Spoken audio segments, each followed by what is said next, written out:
Hey everyone, once again welcome back to my channel CS Pathshala. This is Chandra Chaudhary and as you know हमारी जो series चल रही है वो चल रही है क्लास 12th बायोलॉजी का चैप्टर नंबर 3 ह्यूमन रिप्रोडक्शन. और आज हम पहुंच गए हैं इसके लेक्चर नंबर 10 पे. और आज के इस वीडियो लेक्चर पे हम डिस्कस करने वाले हैं प्रेगनेंसी एंड एम्ब्रियोनिक डेवलपमेंट. और जैसा कि आपको यहाँ पर एक ड्रॉ भी दिखाई दे रहा है जो मैंने लिया है आपकी NCERT बुक से, तो इसको हम बाद में डिस्कस करेंगे. पहले कुछ पॉइंट्स क्लियर कर लेते हैं. तो बने रहिए वीडियो के अंत तक क्योंकि आज का वीडियो लेक्चर होने वाला है इंपॉर्टेंट एंड इंटरेस्टिंग. ओके, तो देखिए यहाँ पर जो यूट्रस तक आने तक जो एंडोमेट्रियम की लेयर में जो स्ट्रक्चर एम्बेडेड होता है उसका नेम क्या होता है, जल्दी से बताइए. तो उसका नेम होता है ब्लास्टुला. तो देखिए पहले जब जाइगोट यहाँ पर फॉर्म हुआ था, जाइगोट में क्लीवेज हुई थी जिससे 8 to 16 सेल स्ट्रक्चर बना था जिसको हमने नाम दिया था मोरुला. उसके बाद मोरुला का जब डेवलपमेंट हुआ तो उससे बना था ब्लास्टुला. और ब्लास्टुला ही इस यूट्रस में क्या होता है, डिसेंड हो जाता है और उसके बाद वो एंडोमेट्रियम की लेयर में एम्बेडेड हो जाता है. तो हमने यहाँ तक डिस्कस किया था. तो चलिए यहाँ पर एक डिस्कस कर लेते हैं ब्लास्टुला का डायग्राम. तो देखिए ब्लास्टुला का डायग्राम कैसा था, इस तरह से. और जो सेल्स बन रही थी क्लीवेज में, ठीक है, 1 से 2, 2 से 4, 4 से 8, उसका हमने एक स्पेसिफिक नेम दिया था. क्या दिया था? ब्लास्टोमियर्स. ठीक है, तो ब्लास्टुला के फॉर्मेशन में वो ब्लास्टोमियर क्या करती है, जब बहुत सारी ब्लास्टोमियर्स बन जाती है ना तो वो यहाँ पर आ जाती हैं, ऐसे करके अपने आप को रीअरेंज कर लेती हैं. ठीक है, इस मेम्ब्रेन के इस तरह से किनारे पे आकर के अपने आप को रीअरेंज कर लेती हैं और एक लेयर बना लेती हैं. और इस लेयर का नेम है ट्रोफोब्लास्ट. ओके, इसके बाद कुछ लेयर ऐसी होती है, मींस कुछ जो ब्लास्टोमियर्स थे वो यहाँ पर आके रीअरेंज हो जाते हैं एक साइड को, और इसका हम नाम देते हैं इनर सेल्स मास. ठीक है, इतना समझ में आया. और यहाँ पे एक कैविटी का फॉर्मेशन हो जाता है, इस तरह से कैविटी का फॉर्मेशन हो जाता है और इस कैविटी को बोला जाता है ब्लास्टोसील. ब्लास्टोसील. और ये जो हमारा स्ट्रक्चर बना है इसका नाम है blastula. This is called blastula. But in case of human blastula को नाम दिया जाता है ब्लास्टोसिस्ट का. ब्लास्टोसिस्ट. ठीक है, जब ये ब्लास्टोसिस्ट बन जाता है, और क्योंकि आपको मैंने बताया था ना जब इसमें डेवलपमेंट हो रहा होता है, डिवीज़न हो रहा होता है, तो ये धीरे धीरे मूव करता है यूट्रस की ओर. ठीक है, यूट्रस में डिसेंड होता है तो ये ब्लास्टोसिल स्ट्रक्चर ही पहुंच जाता है यूट्रस में. ठीक है, और 7th डे में, मीन्स जब फर्टिलाइजेशन होता है उसके 7th डे में ये इम्प्लांट हो जाता है एंडोमेट्रियम की लेयर में. ठीक है, अब देखिए ये अब कैसे होगा वो इम्प्लांट. यहाँ पर जो ट्रोफोब्लास्ट था, ठीक है, इसके पास एक सब्सटेंस था, बताया था मैंने. ठीक है, जो इनको कनेक्ट करके भी रखता है, उस सब्सटेंस का नाम बताया था सेल्स ऑफ रॉबर. ठीक है, जो किस में हेल्प कर रहा था, इम्प्लांटेशन में हेल्प कर रहा था. और प्लस ये जो ट्रोफोब्लास्ट है ये कुछ फिंगर लाइक प्रोजेक्शन आ जाते हैं इसमें जिसको बोला जाता है विलाई. ठीक है, और विलाई से ही क्या होगा, ये जो मदर होगी उसमें से न्यूट्रिशन को वो इस एम्ब्रियोनिक डेवलप जो मतलब एम्ब्रियो बनेगा उसको क्या करेगा, नरिशमेंट करेगा. ओके, क्योंकि जो इनर सेल मास है वही क्या बनाता है, एम्ब्रियो बनाता है. और एक चीज़ और मैंने बताई थी कि जो ये इनर सेल मास है वो हमेशा जिस ओर भी इम्प्लांटेशन होता है उसके अगेंस्ट साइड में होगा. ठीक है, इतना सबको समझ में आ गया ना. ओके, अब बात करते हैं यहाँ पर ट्रोफोब्लास्ट के बारे में. ट्रोफोब्लास्ट के बारे में थोड़ा सा हमने ज़्यादा पढ़ना है. जो ट्रोफोब्लास्ट है, ठीक है, इसे कहा जाता है एक्स्ट्रा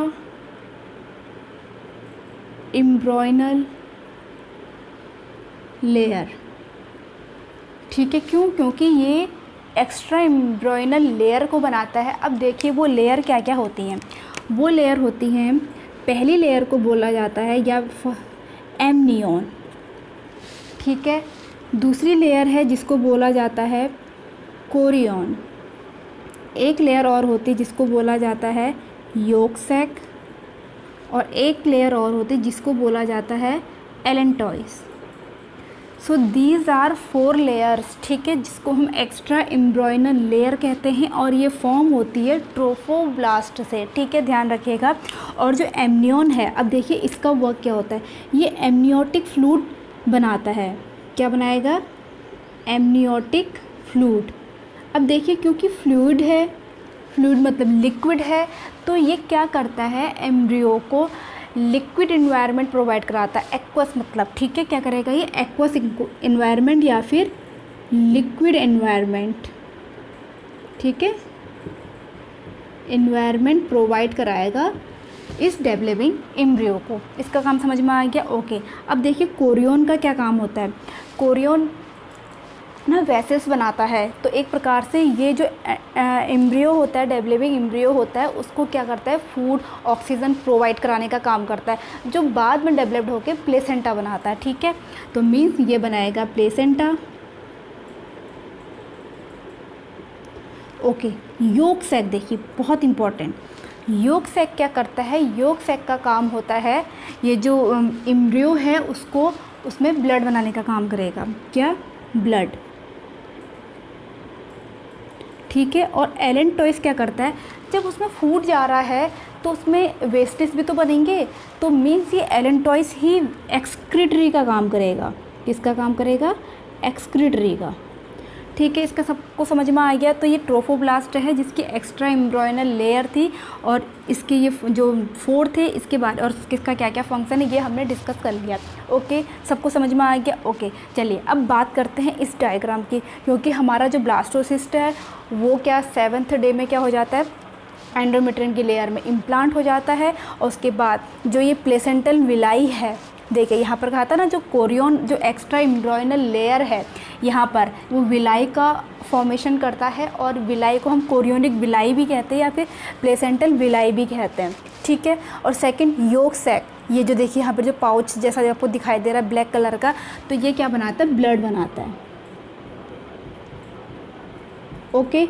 अब अम्बिलिकल कॉर्ड, देखिए ये क्या है, अम्बिलिकल कॉर्ड क्या है, ये कनेक्टिंग लिंक है किसके किसके, जो डेवलपिंग एम्ब्रियो है और प्लेसेंटा है, उन दोनों को जो जोड़ने का काम करता है उसे ही अम्बिलिकल कॉर्ड कहते हैं, ठीक है। अब क्योंकि ब्लड और इसका जो ट्रांसपोर्ट करने का काम कर रहा है, तो दैट मीन्स इसके पास जो होती हैं 2 आर्टरीज होती हैं, ठीक है, और 1 + 1 वेन होती है, ठीक है। सबको समझ में आ गया। और जो रेड कलर का स्ट्रक्चर दिखाई दे रहा है वो एंडोमेट्रियम की लेयर है, जो इस एम्ब्रियो को क्या कर रही है, प्रोटेक्शन प्रोवाइड करा रही है, प्लस न्यूट्रिशन का भी सप्लाई कर रही है, ठीक है। तो सबको समझ में आ गया ना। आई होप ये डायग्राम भी आप लोगों को समझ में आ गया होगा।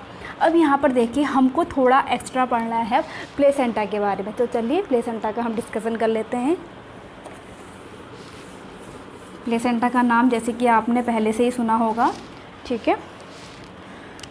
तो जैसा कि अभी मैंने आपको बताया, जो प्लेसेंटा है, ठीक है,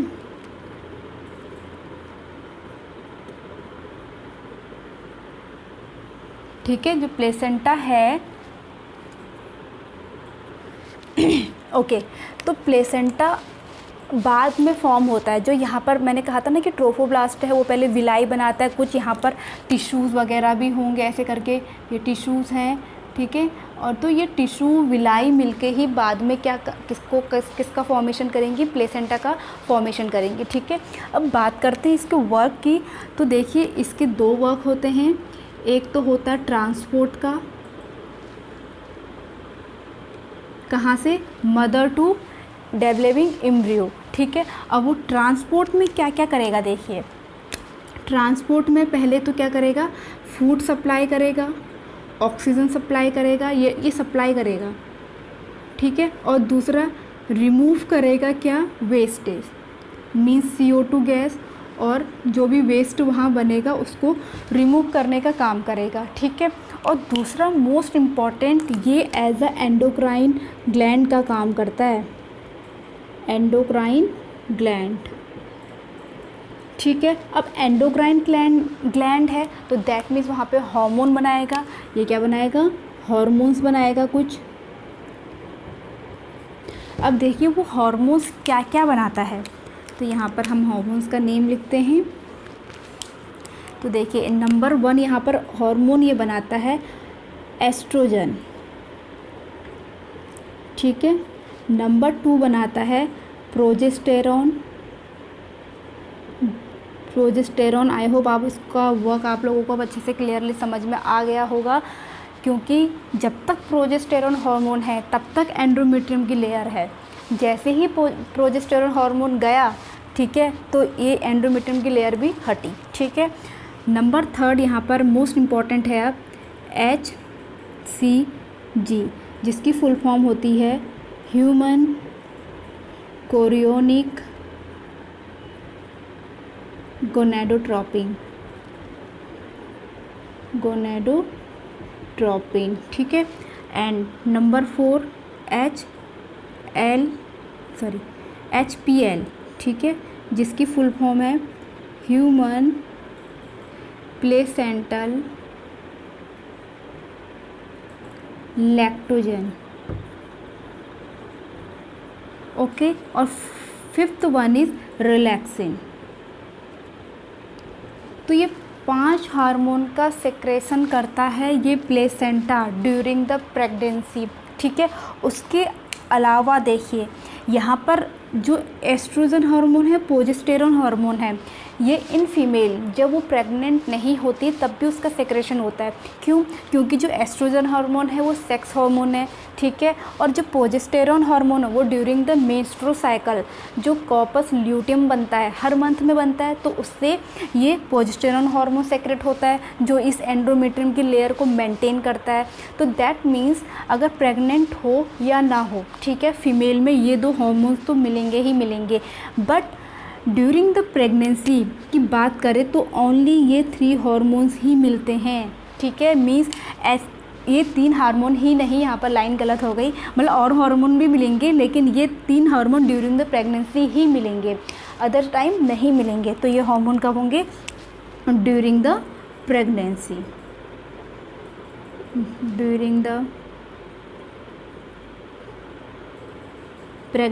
ठीक है। इतना सबको समझ में आ गया ना समझ में कि HCG, HPL और रिलैक्सिन हार्मोन इन फीमेल में ड्यूरिंग द प्रेगनेंसी ही मिलेंगे, अदरवाइज नहीं मिलेंगे, ठीक है। बाकी जो बचे ईस्ट्रोजन हार्मोन, प्रोजेस्टेरॉन हार्मोन वो नॉर्मल भी मिलते ही हैं जब फीमेल्स में क्या सेकेंडरी ग्रोथ डेवलपमेंट स्टार्ट हो जाता है। इसके अलावा cortisol and prolactin and thyroxine, ठीक है। इन हार्मोन्स का सेक्रेशन ड्यूरिंग द प्रेगनेंसी बहुत ज़्यादा अमाउंट में हो जाता है, बहुत ज़्यादा अमाउंट में मिलता है ब्लड में, मदर की ब्लड में, ठीक है। क्यों? क्योंकि ये मेंटेन करता है मेटाबॉलिज्म को, ठीक है। ये क्या करेंगे? मेंटेन द मेटाबॉलिज्म,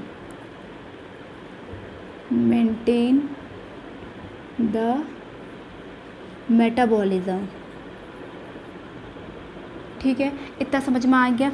और रही बात इन 3 हार्मोन की, ये ड्यूरिंग द प्रेगनेंसी ही क्या होंगे? सेक्रेट होंगे, ठीक है। इतना सबको समझ में आ गया ना? ओके। अब क्योंकि ये hormone during the pregnancy he release हो रहे हैं, तो इन हार्मोन की बेसिस पे ही ये पता लगाया जाता है कि कोई महिला प्रेग्नेंट है या नहीं। जैसा कि आपने देखा होगा बहुत सारे ऐसे किट आते हैं जैसे प्रेगा न्यूज़ है, तो ये यूरिन में अगर इन हार्मोन की सेक्रेशन मिल रही है, प्रेजेंस मिल रही है, ठीक है, तो इस पर इंडिकेटर आ जाता है कि हाँ वो जो वीमेन है जिसका टेस्ट हुआ है वो प्रेग्नेंट है, ठीक है। इन्हीं के बेसिस पे, क्योंकि ये हार्मोन और ये हार्मोन तो नॉर्मल भी मिलेंगे ही मिलेंगे, बट ये 3 हार्मोन ड्यूरिंग द प्रेगनेंसी ही मिलेंगे। अब आप लोगों को आई होप क्लियर हो गया होगा, ठीक है। और रही बात यहाँ पे ब्लास्टुला की, क्योंकि देखो प्लेसेंटा बन गया, बाकी के भी तो ऑर्गन बनने या नहीं बनने, क्योंकि इस प्लेसेंटा पे जो इनर सेल मास है, इसके अलावा इसमें कुछ स्टेम सेल्स भी होती हैं, ठीक है। स्टेम सेल्स भी होती हैं जो जर्म लेयर बनाती हैं, एक्टोडर्म और एंडोडर्म बनाती है, और जिससे वेरियस टाइप के जो ऑर्गन्स हैं ह्यूमंस के उनका फॉर्मेशन होता है। वैसे भी हम गैस्ट्रोलेशन के बारे में डिस्कस कर चुके हैं, ठीक है, इतना सबको समझ में आ गया। चलिए, अब जैसा कि आपको पता है प्रेगनेंसी के 9 मंथ्स होते हैं, तो मंथ्स वाइज किस ऑर्गन का डेवलपमेंट कब होता है, अब हम इसके बारे में डिस्कस कर लेते हैं, ठीक है। अब जैसा कि आप लोगों को पता है जो जेस्टेशन पीरियड है, ठीक है, जेस्टेशन पीरियड है जो वो 9 मंथ्स का होता है, ठीक है। अब इन 9 मंथ्स को हम 3 पार्ट में कैटेगराइज करते हैं। अब वो देखिए क्या क्या है 3 मंथ्स में। फर्स्ट ट्राइमेस्टर मीन्स शुरुआत के जो 3 महीने होते हैं उसे हम फर्स्ट ट्राइमेस्टर कहते हैं। फिर सेकंड 3 मंथ्स होते हैं उन्हें हम सेकंड ट्राइमेस्टर बोलते हैं, ठीक है, सेकंड ट्राइमेस्टर बोलेंगे। और लास्ट के 3 मंथ्स को थर्ड ट्राइमेस्टर बोलेंगे। Is that clear? ओके। अब यहाँ पर देखिए जो फर्स्ट ट्राइमेस्टर है, जैसे कि मैंने बताया इसमें 3 मंथ्स होंगे स्टार्टिंग के। जो पहला मंथ है एंड ऑफ फर्स्ट मंथ, ठीक है, तो यहाँ पर फॉर्मेशन हो जाता है हार्ट का। हमेशा ध्यान रखना कि ह्यूमंस में जो सबसे पहला ऑर्गन बनता है दैट इज़ हार्ट, ठीक है। इसलिए जो हार्ट है वो पहले मंथ के एंड तक हमें बेबी की हार्ट बीट सुनाई दे सकती है with the help of stethoscope, ठीक है। अब सेकंड मंथ है, एंड ऑफ सेकंड मंथ्स, तो यहाँ पर बेबी के लिम्ब्स प्लस डिजीज़ उंगलियाँ, ठीक है, बन जाती हैं, आर फॉर्म्ड। ओके, समझ में आ गया। और एंड ऑफ थर्ड मंथ क्या होगा? एंड ऑफ थर्ड मंथ में पहली बात तो प्लेसेंटा बन जाता है, ठीक है। और second cheese most of organs यहाँ पर डेवलप बन जाते हैं, मतलब डेवलपमेंट तो बाद में होते रहता है, ऑर्गन बन जाते हैं, ऑर्गन्स आर फॉर्म्ड, ठीक है। फिर सेकेंड ट्राइमेस्टर में जो बन गए हैं उनका डेवलपमेंट होगा। जो 5th मंथ होता है, 5th मंथ, उसमें फर्स्ट मूवमेंट होने लग जाती है बेबी की, फर्स्ट मूवमेंट, ठीक है। और हेयर ग्रोथ होने लग जाएंगे, हेयर ग्रोथ ऑन हेड, ठीक है, समझ में आ गया। एंड 9 मंथ्स के एंड तक, 9 मंथ के एंड तक फुली डेवलप्ड हो जाएगा, फुली डेवलप्ड, ठीक है। तो इस तरह से हमारा जो आज का वीडियो लेक्चर है प्रेगनेंसी और एम्ब्रियोनिक डेवलपमेंट वो ख़त्म होता है। और आई होप आप लोगों को अच्छे से समझ में आया होगा कि फर्स्ट ट्राइमेस्टर मतलब 3 मंथ्स को, जो शुरुआत के 3 मंथ्स होते हैं उनको हम फर्स्ट ट्राइमेस्टर कहते हैं। सबसे पहला ऑर्गन हार्ट बनता है, ये हमेशा ध्यान रखना, ठीक है। और 9 मंथ्स के एंड तक फुली डेवलप्ड हो जाता है। उसके बाद जो हमारा नेक्स्ट लेक्चर होगा वो बेस्ड होगा जो डिलीवरी है, ठीक है। तो आई होप आज का वीडियो लेक्चर आप लोगों को अच्छा लगा हो। अगर अच्छा लगा हो तो please hit the like, leave the comment and subscribe to my channel. और मैं मिलूंगी अपनी नेक्स्ट वीडियो के साथ, तब तक के लिए स्टे ट्यून, बाय बाय।